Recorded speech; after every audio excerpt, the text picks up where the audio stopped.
जैसे को तैसा मिले दुष्ट मंत्री और ब्राह्मण।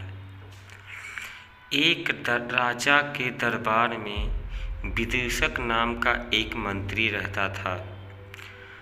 राजा बहुत बुद्धिमान और दयालु था। वह गरीबों की सेवा और दान धर्म के काम में रुचि रखता था। किंतु मंत्री विदूषक अत्यंत कठोर और कुटिल स्वभाव का था। राजा के दरबार में अनेक तरह के गुणी और विद्वान आते, किंतु राजा से मिले बिना ही लौट जाते। विदूषक किसी को राजा से मिलने न देता। यदि किसी तरह राजा से उनकी मुलाकात हो जाती तो विदूषक उनसे उल्टे सीधे प्रश्न कर यह सिद्ध कर देता कि वे मूर्ख हैं। विद्वान लोगों अपने को अपमानित पाकर स्वयं भाग जाते हैं। एक बार राजा के दरबार में एक विद्वान ब्राह्मण आ पहुंचा। कुछ दिन ठहरने की इजाज़त मांगी।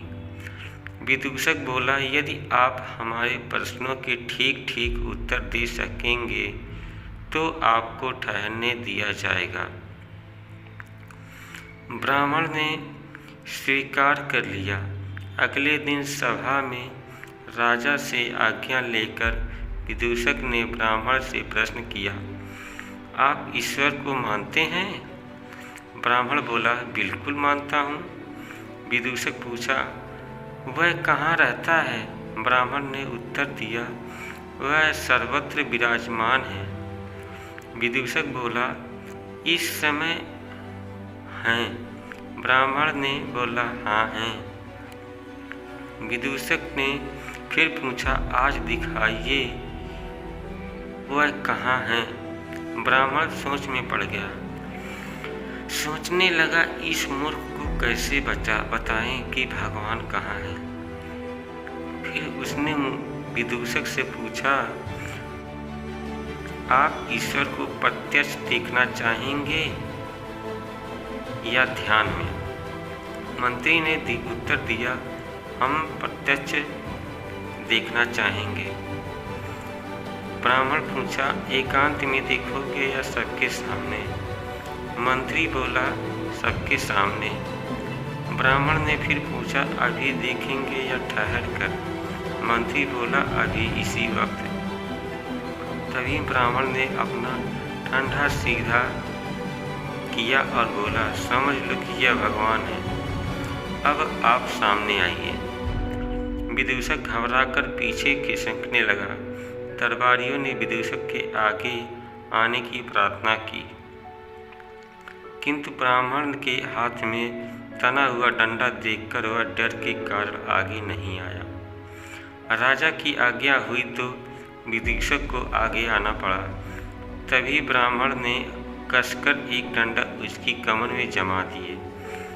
ठंडे के पड़ते ही विदूषक चीख उठा और ढेर बनकर जमीन पर लौट गया।